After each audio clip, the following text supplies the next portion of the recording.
Je pensais pas qu'on pouvait en arriver à là en France, pays des droits de l'homme, pays de la liberté d'expression. Dénoncer la présence d'un soldat franco-israélien est pénalement condamnable, surtout si vous le qualifiez de génocidaire. En première instance, j'ai fait de la prison, 46 jours de détention. J'ai été condamnée à 3 ans d'emprisonnement, dont 1 ferme. Et aujourd'hui, je suis condamnée à 6 mois de bracelet, 1 an de sursis et 6 000 € d'amende à verser aux différents parties civiles, dont le soldat franco-israélien que j'ai dénoncé à travers les réseaux sociaux. J'ai un regard lucide, apaisé, même si je reste quand même la personne la plus lourdement condamnée depuis le 7 octobre 2023. Je suis encore en période de reconstruction. J'ai une fille de 12 ans que je dois protéger, rassurer. Je reçois régulièrement des menaces de mort à travers les réseaux sociaux, des menaces d'intimidation aussi. Moi, j'ai été étudiante infirmière, donc j'ai été virée de mon école pendant 5 ans. Je ne peux plus me présenter à une école en France, ce qui est illégal de leur part. J'ai du mal également à retrouver un emploi. Et là, j'ai un objectif, c'est déjà de retrouver un équilibre avec ma fille. Ça m'empêche pas de militer, d'apporter mon soutien à la Palestine. On a voulu faire de moi un exemple, donner, je pense, un avertissement à d'autres militants à Nice et en France, en tout cas.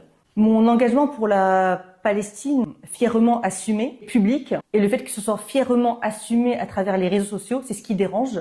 Mon procès a été sous tension. C'est là où on criminalise facilement les paroles, les soutiens des militants pro-palestiniens. Pour moi, c'est une violence, c'est de la violence faite aux femmes. Juridiquement, c'est une violence. Le fait qu'on me condamne à 6 000 € d'amende, c'est un viol économique. Là où on lutte contre la précarité, on lutte contre la précarité des femmes. La détention, elle ne m'a pas détruite. Et c'est ce qui les dérange, c'est ce qui aimerait me détruire. Ce n'est pas le cas en fait. Ça a renforcé ma détermination à me battre contre les injustices, à soutenir encore plus la Palestine et à dénoncer les crimes que commet l'État d'Israël. Dans mon dossier, un des partis civils a écrit clairement, noir sur blanc, que Madame Zaïter n'a pas appris de son parcours carcéral. Elle continue de soutenir la Palestine à travers les réseaux sociaux. C'est là qu'on voit clairement que mon soutien à la Palestine dérange. J'ai appris à mesurer mes mots, oui, mais pas à les censurer. Eux, ce qu'ils veulent, c'est me faire taire, me censurer. Ça, c'est clair qu'il est hors de question. Grâce à cette condamnation, on va dire ça comme ça, j'ai des nouveaux outils qui se présentent, qui vont me permettre de militer autrement, de profiter de cette condamnation pour en faire un projet. Je remercie